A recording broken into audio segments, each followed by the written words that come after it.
And now, live at 8. ආයුබෝවන් එක්වන්න අදත් ඇත්ත දැනගන්න ලංකාවේ අංක එකේ සමබර තොරතුරු ප්‍රකාශය live at 8 සමගින්. මම නිමේෂ් විජේසූරිය. මම චවිකා ගුණසේකර. සුපුරුදු පරිදි අදත් මුල් අවධානය සිරස්තල. මීගමු බන්ධනාගාරයේ හිටපු අධිකාරීවරයා අත්අඩංගුවට ගැනීමට මීගමු මහේස්ත්‍රාත් අධිකරණයේ නියෝග. හිටපු ඇමති චම්පිකටත් නොතීසි. බුවනික බාහු රාජ්‍ය සභා මණ්ඩපය ගැන විද්වත් කමිටු වාර්තාව අගමැතිට බහර දෙයි. කන්දකාඩු කොවිඩ් රෝහලේ දෙපිරිසක් ගැටෙති. 5 දෙනෙකුට තුවාල. මැකෝ ඡන්ද පෙට්ටි රකින්න හැටි. මේ කන්ද පෙට්ටිය ඔක්කොම ඉවරුනාට පස්සේ මේකේ අස්සම් කරන කොලයක් කඩනවා. මේක තමයි පෙට්ටිය වල මෙහෙම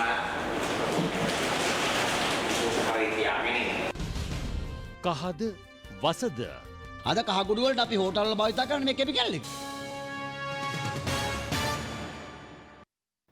මේගමුව බන්ධනාගාරයේ හිටපු අධිකාරී අනුරුද්ධ සම්පායෝ සහ තවත් නිලධාරීන් තිදෙනෙකු අත්අඩංගුවටගෙන අධිකරණයට ඉදිරිපත් කරන ලෙස මේගමුව මහේස්ත්‍රාත්වරයා අද නියෝග කළා. ඒ මේගමුව බන්ධනාගාරයේ රැඳවියෙකුට ශීතකරණ ඇතුළු පහසුකම් ලබා දීමේ සිද්ධියකට අදාළවයි.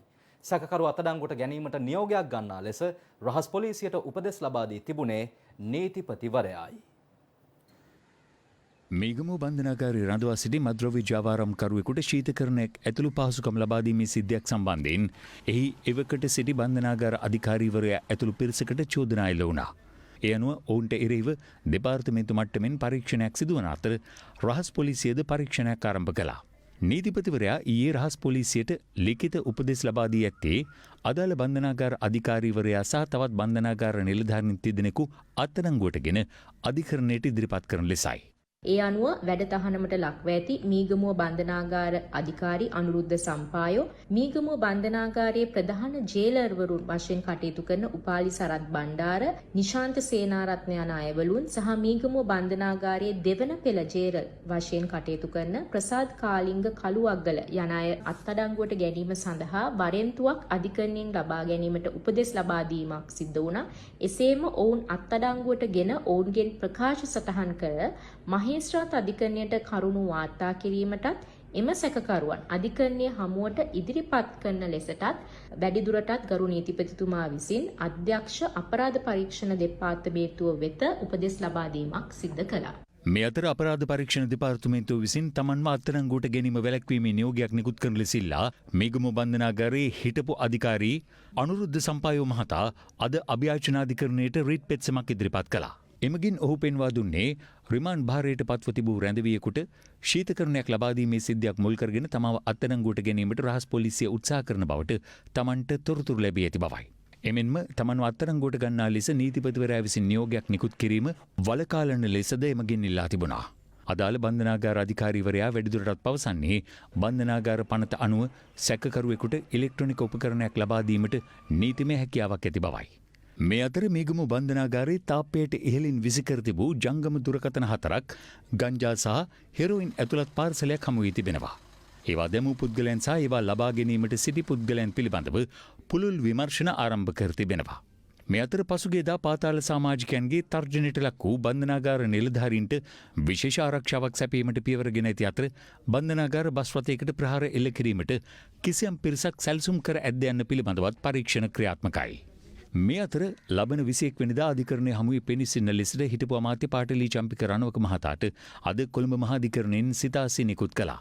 ඒ 2016 වසරේ රාජගිරිය ප්‍රදේශයේදී රිය අනතුරක් සිදු කර තරුණයෙකුට බරපතල තුවාල සිදු කිරීමේ චෝදනාවට අදාළවයි.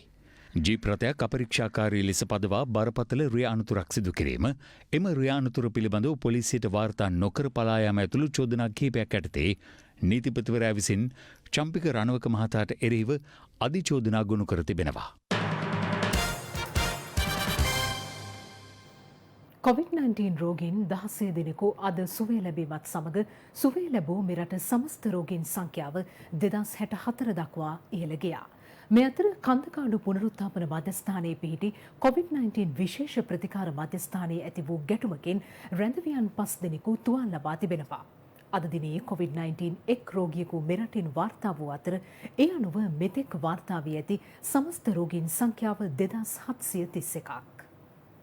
මේ වන විට වැඩි අවධානයකට ලක් ඇති කන්දකාඩු COVID-19 පොකුර වාර්තාවීමෙන් පසු පළමු වතාවට ඊයේ කිසිදු රෝගියෙක් වාර්තා වුණේ නැහැ.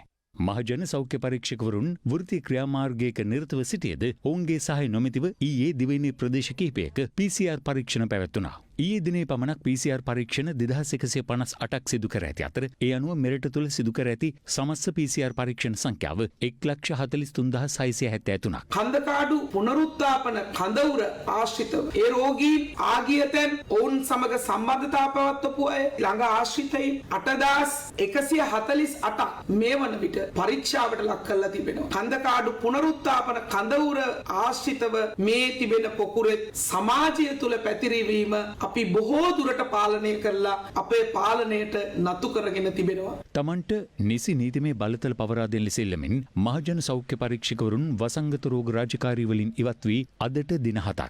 මහජන සෞඛ්‍ය පරීක්ෂකවරුන් සිය එල්ලීම සම්බන්ධයෙන් රජයේ වෛද්‍ය නිලධාරීන්ගේ සංගමේ සහ සෞඛ්‍ය අමාත්‍යාංශයේ බලධාරීන් සමග අද විශේෂ සාකච්ඡාවක්ද පැවැතුවා. සෞඛ්‍ය අමාත්‍යාංශය COVID-19 පාලනයට අදාළ යම් බලය ලබා දීමක් කරන්න සූදානමින් ඉන්නවා. තවම මේ සම්බන්ධව අපිට තහවුරුවක් නැහැ. ඒ ලබා දෙන බලය අපි පරීක්ෂා කරලා බලලා ඒකට අපේ එකඟතාවය පළ වෙනවා නම් අපි හෙට දවසේ පැවැත්වෙන අපේ කෘත්‍යාධිකාරී මණ්ඩලයේදී මේ වෘත්තීය සමිති ක්‍රියාමාර්ගය අවසන් කරනවාද ඉදිරියට ගෙනියනවාද කියන එක සම්බන්ධව තීරණයක් ගැනීමට නියමිතයි. මේ මහජන සෞඛ්‍ය පරීක්ෂකවරුන්ගේ ගැටලුව දිගින් දිගටම ඇදගෙන යාම තුළ ලංකාවේ කොරෝනා වසංගතයේ පාලනය නරක අතටපත් වෙන්නට පුළුවන්. දිගින් දිගටම ලංකාවේ නිරෝධාන නීති කඩ කරනවා, මැතිවරණ රැලි පැවැත්වෙනවා. සෞඛ්‍ය අමාත්‍යාංශයටත් රජයටත් අවශ්‍යතාවයක් තියෙනවා නම් මේ රෝගය පාලනය කරන්න නීතිය ක්‍රියාත්මක සඳහා ඒ නිලධාරීන්ට අවශ්‍ය නිසි බලය සහ රාජකාරීමය ආරක්ෂාව ලබා දිය යුතුයි. මහජන සෞඛ්‍ය පරීක්ෂකවරුන් සමග අද සාකච්ඡාවක් පැවැත්වුණා. එතනදී අපි පිටා පැහැදිලි කර දුන්නා. ඔවුනුත් පිළිගත්තා. සෞඛ්‍ය සේවා අධ්‍යක්ෂ ජනරාල්වරයා සහ සෞඛ්‍ය වෛද්‍ය නිලධාරීවරුන්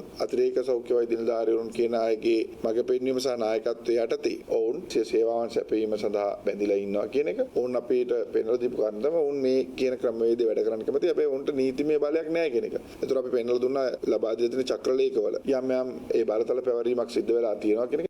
මේ අතර ත්‍රිවිධ හමුදා සමාජිකයන් COVID-19 ආසාදනයෙන් වළක්වා ගැනීම සඳහා ගත යුතු ක්‍රියාමාර්ග පිළිබඳ සොයා බැලීම සඳහා marshal of the Air Force Roshan Gunathilaka මහතාගේ ප්‍රධානත්වයෙන් පත් කෙරුණු සයපුද්ගල කමිටුවේ විෂයපතය පුළුල් කර තිබෙනවා. ඒ අනුව ත්‍රිවිධ හමුදාවට අමතරව මද්‍රව්‍යවලට ඇබ්බැහි වී පුනරුත්ථාපනය වන පුද්ගලයන් සහ බන්ධනාගාරගත රැඳවියන් සම්බන්ධයෙන්ද සොයා බැලීම සඳහා මෙම කමිටුවට යොමු කර තිබෙනවා. මේ අතර දිවයින පුරා පෙර පාසැල් අගෝස්තු 1 වෙනිදා සිට යලි ආරම්භ කිරීමට කැබිනට් මණ්ඩලයේ එකඟතාව පළ කර තිබෙනවා. මේ අතර කන්දකාඩු පුනරුත්ථාපන මධ්‍යස්ථානයේ පිහිටි COVID-19 විශේෂිත ප්‍රතිකාර මධ්‍යස්ථානයේ ප්‍රතිකාර ලැබෙමින් සිටින ආසාදිත රැඳවියන් දෙපිරිසක් අතර ගැටුමක් හටගෙන තිබෙනවා. හමුදා ප්‍රකාශක බ්‍රිගේඩියේ චන්දන වික්‍රමසිංහ මහතා පැවසුවේ අද අලුයම දෙපිරිසක් අතර ඇති වූ බහින් බස්වීමක් දුරදිග යාමෙන් එම ගැටුම හටගෙන ඇති අතර රැඳවියන් 5 දෙනෙකු හිදී තුවාල ලබා ඇති බවයි. ඔවුන් ප්‍රතිකාර සඳහා වැලිකන්ද COVID-19 විශේෂ ප්‍රතිකාර ඒකකයට ඇතුළත් කර තිබෙනවා. ලෝපුරා නව කොරෝනා වෛරසය ආසාදිත පුද්ගලයන් සංඛ්‍යාව 1,50,00,000 ඉක්මවා තිබෙනවා. වෛරසය හේතුවෙන් වාර්තා වන මරණ සංඛ්‍යාව 6,20,000කට අධිකයි. වැඩිම COVID-19 ආසාදිතයන් මෙන්ම මරණද වාර්තා කරන ඇමරිකාවේ ජනාධිපති ඩොනල්ඩ් ට්‍රම්ප් මුඛාවරණ පළඳින ලෙස ඇමරිකානුවන්ගෙන් ඉල්ලීමක්ද සිදු කර තිබෙනවා. රට තුළ වෛරසයේ ව්‍යාප්තිය ආරම්භයේදී මුඛාවරණ පැළඳීම ප්‍රතික්ෂේප කළ ට්‍රම්ප් පසුගිය දින කිහිපයේ සිදු කළ මෙවැනි ඉල්ලීම් පිළිබඳ බොහෝ දෙනාගේ අවධානය යොමු වුණා. මේ අතර බ්‍රිතාන්‍යයේ ඔක්ස්ෆර්ඩ් විශ්වවිද්‍යාලය මගින් නව කොරෝනා වෛරසයට එරෙහිව නිෂ්පාදනය කළ එන්නත එහි සායනික පරීක්ෂණවලදී සාර්ථක ප්‍රතිඵල පෙන්වූ බව වාර්තා වීමත් සමග තවත් එවැනි එන්නතක් පිළිබඳ කතාබහ අලුත් වී තිබෙනවා. ඒ චීනය විසින් වෛරසයට එරෙහිව නිෂ්පාදනය කළ එන්නතක සායනික පරීක්ෂණ බ්‍රසීලය විසින් ආරම්භ කිරීමයි. කුරුණෑගල බුවනක හෝටලය පවත්වාගෙන ගිය ගොඩනැගිල්ල විනාශ කිරීම පිළිබඳ සෙවීමේ අන්තර්කාලීන වාර්තාව අද පෙරවරුවේ අරලියගහ මන්දිරයේදී අග්‍රාමාත්‍ය මහින්ද රාජපක්ෂ මහතා වෙත බහර දෙනු ලැබුවා. මෙම විනාශයට වගකිව යුත්තන්ට නීතිමය පියවර ගැනීම, විනාශයට වගකිව යුතු ආයතන හෝ පුද්ගලයන් මගින් ගොඩනැගිල්ල සංරක්ෂණය සඳහා අවශ්‍ය ප්‍රතිපාදන ලබා ගැනීම ඇතුළු යෝජනා 5ක් අදාළ විද්වත් කමිටු නිර්දේශ තුළ ඇතුළත් වනවා. පුරාවිද්‍යා අධීක්ෂණය යටතේ කුරුණෑගල මහනගර සභාව මගින් පාලනය වන කුරුණෑගල නගර මැදේ පිහිටි බුවනික හෝටලයේ පිහිටි ගොඩනැගිල්ලේ කොටසක් පසුගිය 15 වෙනිදා රාත්‍රියේ කඩා දැමීමත් සමග රට පුරා ඒ පිළිබඳ මහත් ආందోලනාත්මක තත්ත්වයක් ඇති වුණා.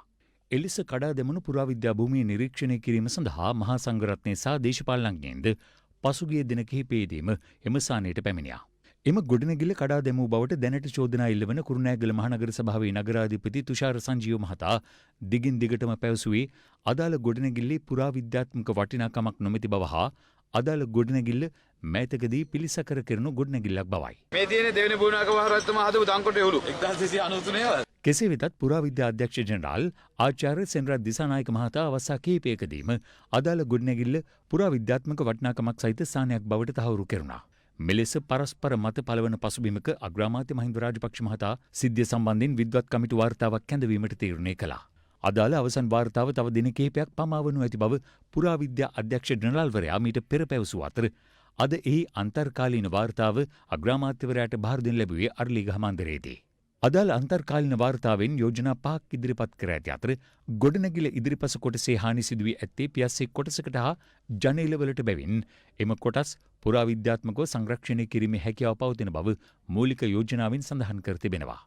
කෙසේ වෙතත් මුළුමනින්ම විනාශ වී ඇති පිටුපස කොටසේ දැව බාල්ක හා ගඩොල් ඇතුළු ගොඩනැගිලි ද්‍රව්‍ය සුරක්ෂිතව පැවතීම හේතුවෙන් එම කොටසද නැවත සංරක්ෂණය කිරීමේ හැකියාව පවතින හේයින් ඒ කඩනමින් සංරක්ෂණය කළ යුතු බවටද අදාළ යෝජනාවල සඳහන්. එමෙන්ම අදාළ ගොඩනැගිල්ල පුරාවිද්‍යා දෙපාර්තමේන්තුව වෙත පවරා ගැනීම එම ස්ථානය පුළුල් කිරීමේ සැලැස්ම සංශෝධනය කරන ලෙස මාර්ග සංවර්ධන අධිකාරියට යෝජනා කිරීම මෙම විනාශයට වගකිව යුත්තන්ට නීතිමය පියවර ගැනීම සහ විනාශයට වගකිව යුතු ආයතන හෝ පුද්ගලයන් මගින් සංරක්ෂණය සඳහා අවශ්‍ය ප්‍රතිපාදන ලබා ගැනීම යන කරුණුද එම යෝජනාවලට ඇතුළත්. මේ අතර මෙම ගොඩනැගිල්ල කඩා දැමීමේ සිද්ධිය සම්බන්ධයෙන් පුරාවිද්‍යා අධ්‍යක්ෂ ජෙනරාල්වරයා ඇතුළු පිරිසක් සමග නීතිපතිවරයා ඊයේ විශේෂ සාකච්ඡාවක් පවත්වා තිබෙනවා. අපරාධ ස්ථානයේ අවට පිහිටි CCTV කැමරා පද්ධති පරීක්ෂා කර බලා ඒවායින් සිද්ධියට අදාළ දර්ශන ලබා ගැනීමටත් ගොඩනැගිල්ල කඩා දැමීමට තීරණය කිරීමේදී අනුගමනය කළ යුතුව තිබූ ක්‍රියාපටිපාටිය සම්බන්ධයෙන් විමසා තිබෙනවා. 2020 මැයි මාස පුරාවිද්‍යා සහකාර අධ්‍යක්ෂ විසින් කුරුණෑගල නගරාධිපති වෙත ලිපියකින් දන්වා ඇත්තේ පැරණි රාජසභා ගොඩනැගිල්ල එන බුවනික හෝටලය ලෙස දැක්වෙන ගොඩනැගිල්ල ඓතිහාසික වශයෙන් කුරුණෑගල රාජධානියේ රාජසභාව පැවති ස්ථානය ලෙස හඳුන්වන බැවින් එය පුරාවස්තු ආඥාපන්තිට අනුව පැරණි ස්මාරකයක් ලෙස සැලකිය යුතු බවයි. එසේම මෙම පැරණි ගොඩනැගිලි මුල් ස්වරූපයෙන් සංරක්ෂණය කර ආරක්ෂා කිරීම සුදුසු බවද වැඩිදුරටත් දක්වා තිබෙනවා. නගර සභාව වෙත ගොඩනැගිල්ල සංරක්ෂණය කිරීමට දායකත්වය ලබා දෙන ලෙස ඉල්ලීමක් කර ඇති අවස්ථාවක එම ගොඩනැගිල්ල කඩා දැමීමට අවසර ලබාගත්තේ කෙසේද යන කාරණා සම්බන්ධයෙන් නගරාධිපතිගෙන් සවිස්තරාත්මක ප්‍රකාශයක් ලබා ගන්නා ලෙස ගරු නීතිපතිතුමා උපදෙස් ලබා දී තිබෙනවා. ඒ අනුව සියලු විමර්ශන අවසන් කොට විමර්ශන උද්ෘත මෙම මාස 31 දිනට පෙර ගරු නීතිපතිතුමා වෙත ඉදිරිපත් කරන ලෙසට වැඩ බලන පොලිස්පතිවරයාට අද දින ගරු නීතිපතිතුමා විසින් උපදෙස් ලබා දීමක් සිදු කළා. මේ අතර අද දිනේත් කඩා දැමුණු බෝනික හෝටලයට අයත් ගොඩනැගිල්ල නිරීක්ෂණය කිරීම සඳහා මහා සංඝරත්නය මෙන්ම නීතිඥවරු පිරිසක් කුරුණෑගලට පැමිණියා. මේ අතර මෙම සිද්ධියට විරෝධය පළ කරමින් මුස්ලිම් ජාතිකයන් පිරිසක් අද පුරාවිද්‍යා දෙපාර්තමේන්තුව ඉදිරිපිට උද්ඝෝෂණයක් පැවැත්වුවා.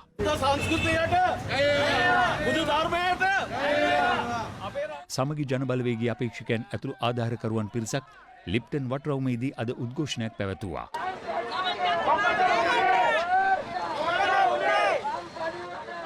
ඒ පොදු ජන පෙරමුණේ නගරාධිපතිවරයා ඇතුළු පිරිස අත්අඩංගුවට ගන්න නැත්තේ මේ මට මේ ඉහළ පිරිස් අනුබල දුන්න නිසා. අපි අහනවා පොලිසිය මොකද නින්දේ ඉන්නේ? ඓතිහාසික තැනක් විනාශ කරලා නිදන් වස්ස ගත්ත කට්ටියට වහාම ක්‍රියාත්මක වෙන්න කියලා ජනාධිපතිගෙනුත් පොලිසියනුත් අපි ඉල්ලා සිටිනවා. අද මේ ලොකුම ප්‍රශ්නයක ඇති කරගෙන තියෙන මේක. මේක කවුරු හරි දක්කලා තියෙනවනම් මම විශ්වාස කරනවා වල දක්කලා නැහැ කියලා. අපි දීර්ඝ කාලයක් දේශපාලන කරලා තියෙනවා. අපි දන්නවා යම් දේවල් ගැන වරදක් කරලා තියෙනවා කාටවත් අඩුවක් කරන්න ඕනේ. හැබැයි වරදක් කරලා නැත්තම් නිකරුණේ වරද පටවන්න හදනවා නම් ඒකට අපි ඉඩ දෙන්නේ නැහැ. අපි මහින්ද රාජපක්ෂ මහත්තයාට එහෙම ඉඩ දුන්නේ නැහැ. මහින්ද රාජපක්ෂ මහත්තයාට ගහන්න පහර දෙන්න. ඒක තමයි රංජන් ලෙක්ක කියලා අපි හැප්පුණේද? පට්ටපල් බොරු කියද්දි අදත් අපි සත්‍ය වලින් පෙනී හිටිනවා මිසක් එක සරුංගල්ලරියක් විපක්ෂද ඒ ගැටවලට අපි අහුවෙන්න සූදානම් නැහැ කියන එක මම පැහැදිලිව තමුන් ආසලට කියනවා.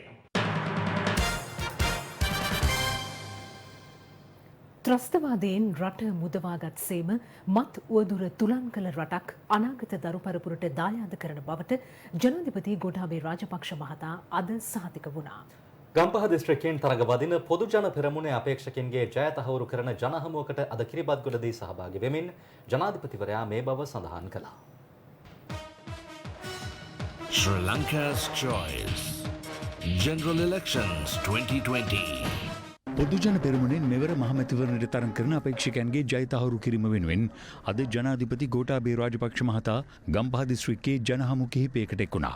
ඒ අනුව කිරිබත්ගොඩ පොදු වෙළෙඳ සංකීර්ණයේ ඉදිරිපිට සංවිධානය කර තිබූ ජනහමුවකට එක්වෙමින් මත්ව දුර තුරන් කරන බව ජනාධිපතිතුමා අවධාරණය කළා.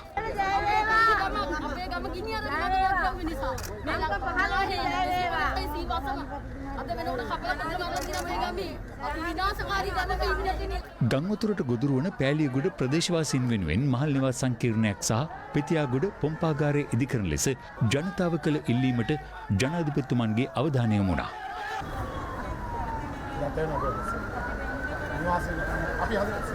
පාස්කු ප්‍රහාරය පිළිබඳ පරීක්ෂණ නතර නොකරන ලෙසද ජනහමුවට පැමිණ සිටි ජනතාව ජනාධිපතිතුමාගෙන් ඉල්ලා සිටියා.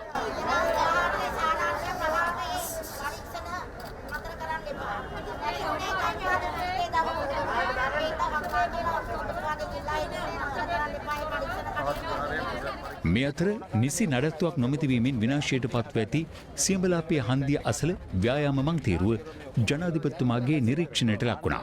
එය කඩිනමින් ප්‍රතිසංස්කරණය කර දියතෝයන සංකල්පයට සමානව ස්වයං රැකියා මධ්‍යස්ථානයක් ලෙස සංවර්ධනය කරන්නයි ජනතාව ජනාධිපතිතුමාගෙන් ඉල්ලා සිටියා.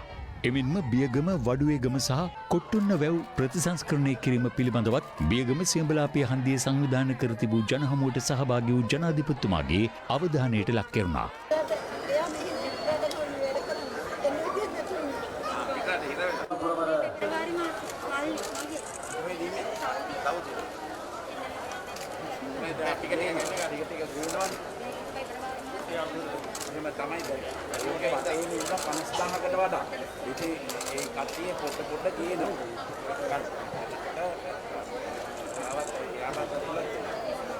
මේ අතර දළුපිටිය පාරේ උපතැපැල් කාර්යාලය අසල් සංවිධානය කර තිබූ ජනහමුවටද ජනාධිපති ගෝඨාභය රාජපක්ෂ මහතා එක් වූ අතර එහිදීද ජනතාවගෙන් ජනාධිපතිතුමාට මහත් හරසැර හිමි වුණා.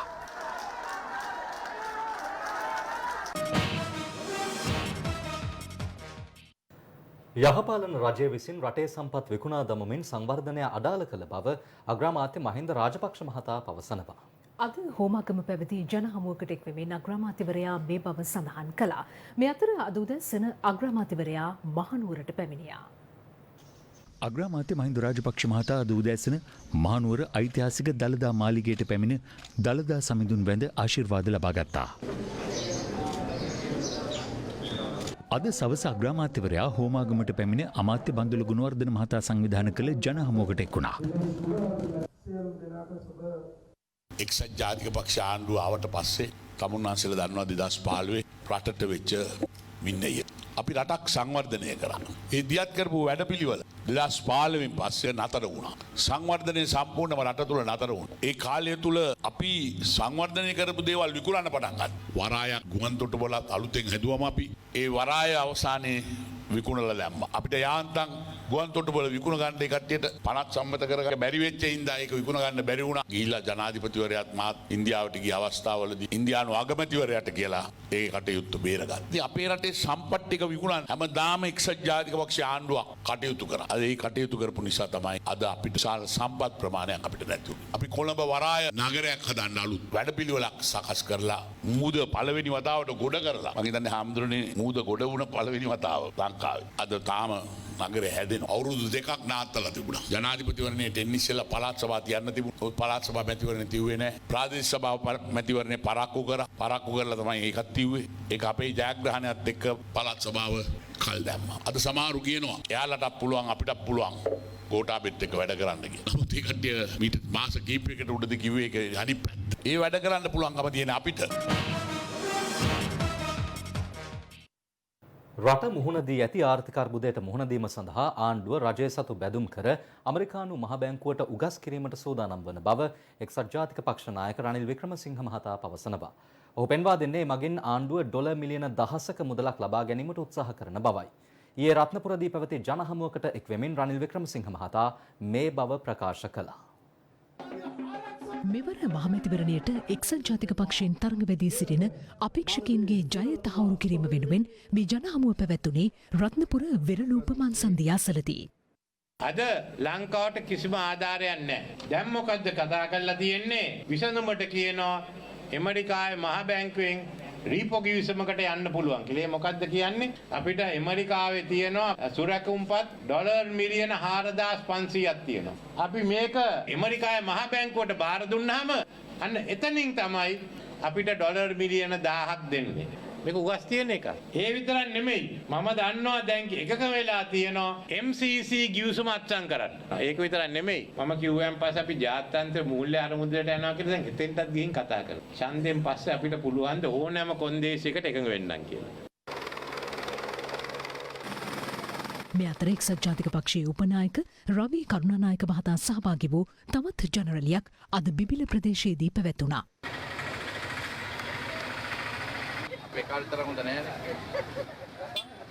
දැන් එක්සත් ජාතික පක්ෂ අපි ජනතාවගේ විශ්වාසය තුලින් කටයුතු කරගෙන පක්ෂයක් අපට බොරුවට චෝදනා කරලා තිබ්බා මේ කෘත්‍ය අධිකාරී මණ්ඩලය ගත්ත තීන්දුව කියලා මෙහි ඉන්න දේශපාලකයෝ තමයි ඒව කරේ. අද ඒවට නිසියාකාර උත්තර ලැබිලා තියෙනවා. මේ අතර සමගි ජනබලවේගයෙන් මහමැතිවරණයට තරඟ කරන අපේක්ෂකයින්ගේ ජය තහවුරු කිරීම වෙනුවෙන් සංවිධානය කෙරුණු තවත් ජනහමුවක් ඊයේ හපුතලයේදී පැවැත්වුණා. මෙහිදී රැස්වීමට බාධා වන ආකාරයෙන් හැසිරුණු පුද්ගලයෙකු එම ස්ථානය නිවත් කිරීමට සංවිධායකයින් කටයුතු කළේ මෙලෙසින්. යුනිසෙෆ් ආයතනය තීන්දුව කරලා තියෙනවා සමීක්ෂණයකින් පසුව අපේ රටේ ජනගහනයෙන් 130කට ප්‍රමාණවත් ආහාර නැහැ කියලා. ඒ කියන්නේ 130ක් ඉන්නේ බඩගින්නේ.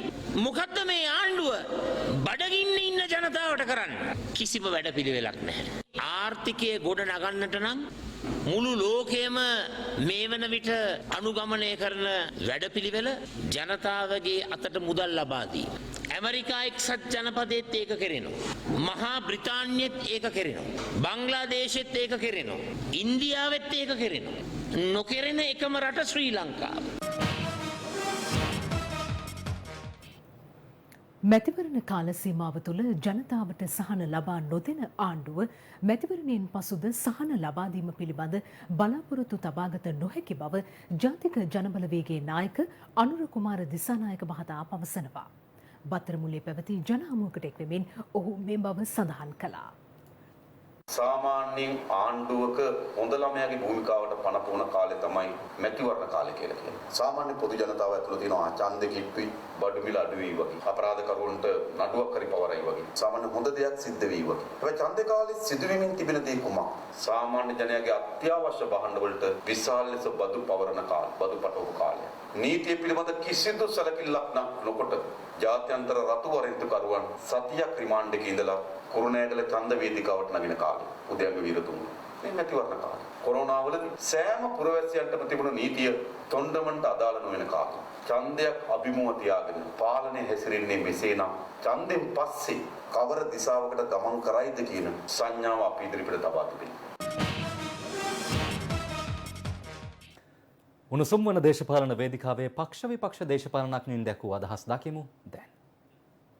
19 වෙනි සංශෝධනයෙන් කරේ ජනාධිපතිට දුන්න කලිසම කමිෂය අගමැතිට දුන්නා. මේ අයියයි මල්ලි ඉන්නේ හින්දා හොඳයි. අයියයි මල්ලි නෙවෙයි නම් මොන දෙන්නේ කොයි තනතුරු දෙකේ හිටියත් ගෝරිය තමයි ඉතුරු වෙන්නේ. ඒ කලිසම ජනාධිපතිට අන්දලා කමිෂය අගමැතිට අන්දලා. ජනාධිපති උඩුකය නැහැ, අගමැති යටකය නැහැ. ඔක තමයි 19 වෙනි සංශෝධනයෙන් කළේ. අන්නේ විකෘතිය නැති කරන්න ඕන. විමල් වීරවංශ මහත්තයා මේ යාගේ ෆොටෝ එක දාලා මුද්දරයක් ගහලා දැන් මේක තැපල් කරලා තියෙනවා. දැන් මේ මුද්දරය අලවලා තමයි එතුමා මේ ලියුම් යවන්නේ. එහෙමනම් දැන් හෙට අපිටත් අපේ ෆොටෝ එක දාලා මුද්දරයක් ගහලා අපිටත් යවන්න පුළුවන්. මේ ක්‍රියාපටිපාටියට සම්බන්ධ වෙච්ච හැම එක්කෙනාම වහාම අත්අඩංගුවට අරගෙන නීති ඉදිරිපත් කරන්න ඕනේ. මැතිවරණ කොමිසමේ සභාපතිතුමාට හොයාගෙන අපි අහනවා මේ සම්බන්ධ ඔබතුමාගේ අදහස මොකක්ද? ගෝඨාභය රාජපක්ෂ මැතිතුමාගේ ඡන්ද 69 ලක්ෂය ඒ පිටින්ම දිනනවා, ගෙඩිය පිටින්ම දිනනවා. ඒකට තවත් මිනිස්සු එකතු වෙනවා මිසක් අඩු වෙලා නැහැ. හැබැයි සජිත් මහත්තයත් එක්ක ඡන්දෙ ඉල්ලපු ලක්ෂ 55ද CC කඩ වෙලා කෑලි වලට විසිරිලා. අපුවට දාන්න ඕන ස්ටෙන්ට් එක දුන්නේ ස්පිරිතාලේ නොමිලේ. ඇට කාච දුන්නේ නොමිලේ. දුරකථනෙන් දාන මේ යනුව ගහපුවම ගෙදරට ඇම්බියුලන්ස් එක ගෙවන්නේ නොමිලේ. යහපාලනය කියන බ්‍රෑන්ඩ් එක හොඳ බ්‍රෑන්ඩ් එකක්. තනි මිනිහෙක්ට ඕන විදිහට වැඩ කරන්න බැරි වුණා. ප්‍රශ්නේ තිබුණේ අපි කරගත්ත 2015 වරද මෛත්‍රී පාලක දාගත්තේ. එකට ඉඳලා රාජ්‍ය පාලනය ඉල්ලා හිටපු අය මහජනයාගේ හෙන පහරින් ෂොක් එක වැදිලා කෑලි කෑලි ගියා. ශක්තිමත් ආණ්ඩුවක් පීඨවන්න මුළු රටම අද එකඟයි. මේ ආණ්ඩුව 3න් 2ක් ගත්තොත් එහෙම මම දේශපාලනය කරන එක නවත්තලා කෙස් පිටින් මහාන වෙනවා. මහාන වෙනවනම් කොණ්ඩේ බූ ගන්න ඕනේ. ඉතින් දන්නවා අනිවාර්යයෙන්ම മന്ത്രിවරයා අපි 3න් 2ක් ගන්නවා කියන්නේ. අඩු ගානේ මහානකම දරන්න කොණ්ඩේ බූ ගන්න ඕන කියන එකවත් දන්නේ. අන්ත පරාජයක් මේ මහමැතිවරයෙන් වෙනවා කියන එක දන්න නිසා නොයෙක් ආකාරයෙන් කකුලෙන් ඇදලා ඒ වගේම කොමිෂමට දොස් කියලා ඡන්දේ කල් දාන්න උත්සාහ කරනවා. දැන් නීති ගරු කරලා බැනර් එක විතරක් පක්ෂයේ නව ලාංඡන විතරක් ගහපු අපිට විතරද මේ නීතිය ක්‍රියාත්මක වෙන්නේ? මං අහනවා මැතිවරණ කොමසාරිස්ගේ කයිවාරු 1000යි. හැබැයි වැඩේ කරන්න ගියාම මහා පොළොවේ කිසි දෙයක් වෙන්නේ නැහැ. මේ නීති විරෝධී කටවුට් බැනර් පේන්නේ නැද්ද? ඕක කොහොමනම් සාධාරණ මැතිවරණයක් බලාපොරොත්තු වෙන්න පුළුවන්ද? පාර්ලිමේන්තුවේ එක වෙලාවක ලිෆ්ට් එකේ හිර වුණා මන්ත්‍රීවරු. කාර්මික ශිල්පීන් ගෙනල්ලා දොර කඩලා අර හිර වෙලා හිටපු මන්ත්‍රීවරු අට දෙනා එළියට ගත්තා. අපි තුමා මේක නියම වීර ක්‍රියාව කියලා රටේ. Facebook එකේ මොකක්ද? පාර්ලිමේන්තු මන්ත්‍රීවරුන් අට දෙනා විදුලි සෝපානයේ දොර කඩලා එළියට ගත්තු සේවකයා වෙඩි තියලා මරලා දාන්න ඕනේ කියලා. අර කොරෝනා මෙහෙම රැල්ලක් ඇවිල්ලා යට වෙලා රට හොඳ ඉල්ලීමක් තිබ්බා Facebook එකේ. ඔබට කොරෝනා වෛරසය වැළඳී ඇතනම් පළමුවෙන්ම දිස්ත්‍රික්කයේ මන්ත්‍රීවරයා මුණ ගැසී ඔහුට උණුසුම් හාද්දක් දීමෙන් අනතුරුව රෝහලකට ඇතුල් වෙන්න කියලා. මැතිවරණ සමයේ සෞඛ්‍ය නිර්දේශ ක්‍රියාත්මක කිරීමට අදාළ ගැසට් නිවේදනය නිකුත් වුවද එය ක්‍රියාත්මක වන බවක් තවමත් පෙනෙන්නට නැහැ. මේ පිළිබඳව අවධානය යොමු කරමින් මැතිවරණ නිරීක්ෂණ සංවිධාන අද මැතිවරණ කොමිසමට සහ පොලිසියට ලිපි යොමු කළා. සෞඛ්‍ය නිර්දේශ පනවා තිබුණද මැතිවරුන් රැලිවලදී ඒවා ක්‍රියාත්මක වන ආකාරයක් පෙනෙන්නට නොමැති බව පැෆරල් සංවිධානය පවසනවා. ඒ සෞඛ්‍ය අවදානමට බරපතල ලෙස තුඩු දෙන කරුණක් බවයි එම සංවිධානය පවසන්නේ. අදාළ නීති කඩ කරන්නන් වැළැක්වීමේ හෝ රඳවා ගැනීමේ බලය පොලිසියට තිබුණද දේශපාලන පක්ෂ ඔවුන් ඉදිරියේ පවා නීති කඩ කරන අවස්ථා ඇති බව පැෆරල් සංවිධානය මැතිවරණ කොමිසමට සහ පොලිස්පතිවරයාට ලිපියක් යොමු කරමින් පවසනවා. මේ අතර හම්බන්තොට දිස්ත්‍රික්කයේ මැතිවරණ අපේක්ෂකයෙකුගේ පදනමක් විසින් සූරියවැව මහගල් වැව ප්‍රදේශ නිවසක් ඉදිකිරීමට සූදානම් වූ අවස්ථාවේ මැතිවරණ කොමිසමේ නිලධාරීන් පැමිණ ඒ නවතා දැමීමට ක්‍රියා කළා. මම මේක නවත්තනවා. ඔයාලා ඡන්දයෙන් පස්සේ මේක කරා. මේ පාර්ලිමේන්තුවේ සම්මත කරු 50 දෙනෙක් ක්‍රියාත්මක කරන්නේ අපි. මේ ගෙවල් හදන්න බෑ. මේ ගෙවල් හදන ඔක්කොම නවත්තනවා. මැතිවරණ කොමිසමේ සභාපති මහින්ද දේශප්‍රිය මහතා අද මාධ්‍ය හමුවක් කැඳවා මෙලෙස අදහස් පළ කළා. මේ ඡන්ද පෙට්ටිය ඔක්කොම ඉවර වුණාට පස්සේ පෙට්ටිය මේ විදියට ඔක්කොම මේක අස්සන්න වුණ පොළයක් පළවනවා. පොලිස් ඒජන්ට් ඔක්කොම මේක තමයි පොලේ. ඒක මේම ඉති බෑග් එක දාලා. අනන්‍ය අංගයක් කියන ටැග් ડોක්ටර්. මේක තමයි එස්පී වල මෙහෙම. මේ දැන් ඡන්ද පෙට්ටිය ගෙනල්ලා දෙනවා. දැන් මේ සැරේ මොකද්ද වෙන්නේ? අපි මේවා බාර ගන්න අවසයි. පයෙන් පස්සේ වෙනද කරන්න නැති එකක් කරනවා බාර ගන්න තැනටත් ඒජන්ට්ලා දෙන්නෙකුට එන්න දෙනවා. අපි දැන් තීරණය කරා මැතිවරණ කමිෂන් සභාව 25 වන සිකුරාදා පෙරවරු 8:30 ඉඳලා අපි කියමු 9 ඉඳලා පසර 3:30 දක්වා ඡන්දේ පාවිච්චි කරන්න, තපල් ඡන්දේ ලකුණු කරන්න අමතර වේලාවක් දෙන්න. ඒ වගේම සෙනසුරාදා පෙරවරු 9 ඉඳලා මධ්‍යන 12 දක්වා ඒ දිස්ත්‍රික්කවල දිස්ත්‍රික් ලේකම් කාර්යාලවලදී තපල් ඡන්දේ පාවිච්චි කරන්න පුළුවන්. තවදුරටත් තපල් ඡන්ද සලකුණු කිරීමේ අඩුවක් තිබුණොත් අපට 27 වෙනිදාන් ආරම්භ වන සතියේ තපල් ඡන්ද ලකුණු කිරීමට අවස්ථාවක් දෙන්න පුළුවන්ද කියලා. ඒක 31 වෙනිදා දක්වා අපට සිදු කරන්න පුළුවන්. කමිෂන් සභාව තීරණය කරලා තියෙනවා නිරෝධායන මධ්‍යස්ථානවල ඡන්ද විමසීම තියන්නේ තැපැල් ඡන්ද සලකුණු කිරීම ආකාරයෙන්. ඒක නිසා ඒවයි 31 වෙනිදා අපි ඡන්ද විමසීම පවත්වනවා. ඔබ නැවතත් ලයිව් එට සමගයි. පාස්කුවර දින බෝම්බ ප්‍රහාරයේ ප්‍රධාන සැකකරු වන සහරන් හෂිම්ගේ සහෝදරයා වන රිල්වාන් හෂිම්, ආමි මොහිදින් සහ යොසුෆ් අන්ව යන පුද්ගලයන් සිටින ස්ථාන පිළිබඳව 2019 මාර්තු මාසයේ වන විට අපරාධ පරීක්ෂණ දෙපාර්තමේන්තුව දැනුවත් කර තිබුණද ප්‍රහාරය සිදුවන තෙක්ම ඔවුන් අත්අඩංගුවට ගැනීමට එම දෙපාර්තමේන්තුවට නොහැකි වූ බව අද පාස්කු කොමිසමේදී අනාවරණය වුණා. ඒ රාජ්‍ය බුද්ධි සේවයේ නිලධාරියෙකු අද පාස්කු ප්‍රහාරය පිළිබඳ විමර්ශනය කරන ජනාධිපති විමර්ශන කොමිෂන් සභාව හමුවේ සාක්ෂි ලබා දුන් අවස්ථාවේදී සාක්ෂිකරු පැවසුවේ 2017 මාර්තු මාස ජාතික තෞහිද් ජමාත් සංවිධානය සහ සුන්නත් වල් ජමාත් නම් තවත් සංවිධානයකට අයත් පිරිසක් අතර ඇති වූ ගැටුමකින් පසුව සහරාන් රිල්වාන් මොහිදීන් සහ අන්ව අත්අඩංගුවට ගැනීම සඳහා වරෙන්තු නිකුත් කර තිබූ බවයි. 2017 වර්ෂය වන විට ජාතික තෞහිද් ජමාත් සංවිධානය සහ තවත් සංවිධාන කිහිපයක් අන්තවාදී ආකාරයකින් කටයුතු කරන බවට තොරතුරු ලැබී තිබූ නිසා ඔවුන් පිළිබඳව විමසිල්ලෙන් සිටින ලෙසට රාජ්‍ය බුද්ධි සේවයේ ජ්‍යෙෂ්ඨ නිලධාරීන්ගෙන් තමන්ට උපදෙස් ලැබුණු බව සාක්ෂිකරු සඳහන් කළා. එමෙන්ම සහරාන් ඇතුළු කණ්ඩායමේ ක්‍රියාකාරකම් පිළිබඳව විමර්ශනය කිරීම සඳහා වෙනම නිලධාරීන් දෙදෙනෙකුද පත් කර තිබූ බව සාක්ෂිකරු පැවසුවා. ඒ අනුව රිල්වාන් සහ මොහිදීන් ආගිය ස්ථාන පිළිබඳව තොරතුරු අනාවරණය කරගන්න හැකි වුණා. රිල්වාන් රාත්‍රී කාලයේ ඔහුගේ බිරිඳගේ නිවසට එන බවත් මොහිදීන් පාසිකුඩා ප්‍රදේශයේ තාවකාලික නිවසක ජීවත් වන බවටත් තොරතුරු ලැබුණා. නමුත් සහරාන් ඉන්න ස්ථානයක් ගැන තොරතුරු ලැබුණේ නැහැ. නමුත් අපි අපරාධ පරීක්ෂණ දෙපාර්තමේන්තුවට දැනුම් දුන්නා රිල්වාන් සහ මොහිදීන් අත්අඩංගුවට ගෙන ප්‍රශ්න කළොත් සහරාන් ඉන්න ස්ථානය පිළිබඳව තොරතුරු දැනගන්න පුළුවන් වෙයි කියලා යනුවෙන් සාක්ෂිකරු පැවසුවා. එමෙන්ම 2019 මාර්තු මාස 7 වෙනි දින මොහිදීන් අත්අඩංගුවට ගැනීම සඳහා අපරාධ පරීක්ෂණ දෙපාර්තමේන්තුවේ උප පොලිස් පරීක්ෂක ඩයස්ගේ ප්‍රධානත්වයෙන් යුතු කණ්ඩායමක් පාසිකුඩා ප්‍රදේශයට පැමිණි බවත් සාක්ෂිකරු පැවසුවා. සාක්ෂිකරු වැඩිදුරටත් සඳහන් කළේ ඔහු යටතේ සිටි නිලධාරීන් අපරාධ පරීක්ෂණ දෙපාර්තමේන්තුවේ නිලධාරීන්ට මොහිදීන් නවතනගෙන සිටි නිවස පෙන්වා ඇති බවයි. එමෙන්ම රිල්වාන් පිළිබඳවද සියලු විස්තර ඔවුන්ට ලබා දී තිබූ බව සාක්ෂිකරු සඳහන් කළා. කෙසේ වෙතත් එදින රිල්වාන් හෝ මොහිදීන් අත්අඩංගුවට ගැනීමට අපරාධ පරීක්ෂණ දෙපාර්තමේන්තුවේ නිලධාරීන් සමත් වෙන්නේ නැහැ. මොහිදීන් නැමැත්තා වසර 10කට වැඩි කාලයක් යුද හමුදාවේ සේවය කර ඇති බවත් ඔහු ජාතික තෞහිද් ජමාත් සංවිධානයේ සමාජිකයින්ට ශාරීරික අභ්‍යාස පුහුණු කර තිබෙන බවත් සාක්ෂිකරු සඳහන් කළා. මෙහිදී 2017 වසරේ ඇති වූ ගැටුම සම්බන්ධයෙන් වරෙන්තු නිකුත් කර තිබූ අන්ව නැමැති පුද්ගලයා පිළිබඳව තොරතුරු අපරාධ පරීක්ෂණ දෙපාර්තමේන්තුවට ලබා දුන්නාද යන්න අතිරේක සොලිසිටර් ජෙනරාල්වරිය සාක්ෂිකරුගෙන් විමසුවා. ඊට පිළිතුරු දෙමින් සාක්ෂිකරු සඳහන් කළේ එම පුද්ගලයා ප්‍රසිද්ධියේ කාතන්කුඩි ප්‍රදේශයේ ඇඳුම් මසන ස්ථානයක් පවත්වාගෙන ගිය බවයි. ඔහු ප්‍රසිද්ධියේ කාතන්කුඩි ප්‍රදේශයේ සිටියත් ඔහුව අත්අඩංගුවට ගැනීමට පොලිසිය සමත් වේ නැහැ. 2019 අප්‍රේල් මාස 24 වෙනි දින ඔට්ටමාවඩි ප්‍රදේශයේදී මොහිදීන් අත්අඩංගුවට ගැනීමට අපරාධ පරීක්ෂණ දෙපාර්තමේන්තුවට හැකි වූ බවත් සාක්ෂිකරු සඳහන් කළා. 2019 මාර්තු මාසය වන විට ඔහු සිටින ස්ථානය පිළිබඳව තොරතුරු ලබා දී තිබියදී බෝම්බ ප්‍රහාරය වන තෙක්ම ඔහු අත්අඩංගුවට ගැනීම අපරාධ පරීක්ෂණ දෙපාර්තමේන්තුවට නොහැකි වීම පිළිබඳව කොමිෂන් සභාවේ විශේෂ අවධානය යොමු වුණා. රාජ්‍ය බුද්ධි සේවයේ නිලධාරීන්ට සැකකරුවන් අත්අඩංගුවට ගැනීමට හැකියාවක් තිබේද යන්න කොමිෂන් සභාවේ සමාජිකයින් සාක්ෂිකරුගෙන් විමසූ අවස්ථාවේදී සාක්ෂිකරු පැවසුවේ රාජ්‍ය බුද්ධි සේවයේ සාමාන්‍ය කාර්යභාරය වන්නේ බුද්ධි තොරතුරු සැපයීම පමණක් බවයි. නමුත් පාස්කු දින ප්‍රහාරයෙන් පසුව ඊට පමණක් සීමා නොවී අනෙකුත් ආරක්ෂකාංශ සමග සහයෝගයෙන් කටයුතු කිරීම තුළින් දෙවන ප්‍රහාරයක් වළක්වා ගැනීමට හැකි වූ බවත් ඔහු සඳහන් කළා.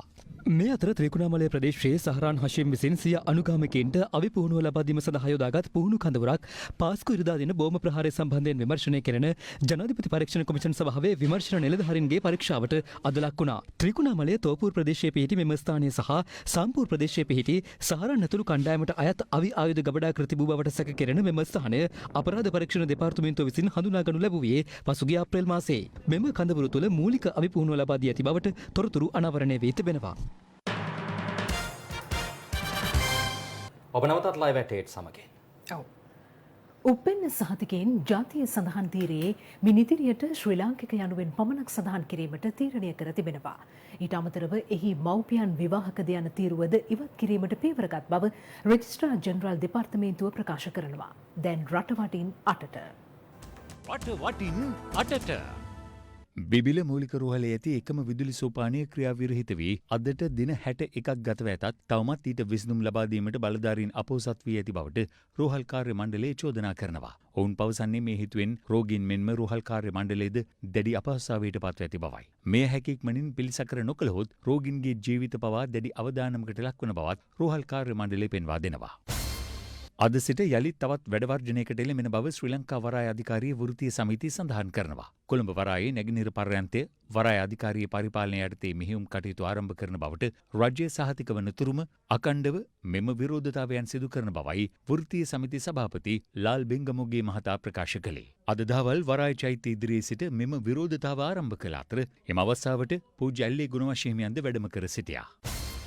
මතුගම වැල්කන්දල ප්‍රදේශයේ ජලනල එළීමේ ව්‍යාපෘතියක ප්‍රමිතිය පරීක්ෂා කිරීමට ගිය හිටපු නියෝජ්‍ය අමාත්‍ය පාලිත තිවරප්පිරුම මහතා එහිදී සිදු වූ පහර දීමක් හේතුවෙන් කළුතර නාගොඩ මහරුවලට ඇතුළත් කර තිබෙනවා. සිද්ධිය සම්බන්ධයෙන් මතුගම පොලිසිය පරීක්ෂණ සිදු කරනවා. එසමගින් ලයිව් ඇටේට අදට අවසන්. සුබ රාත්‍රියක්.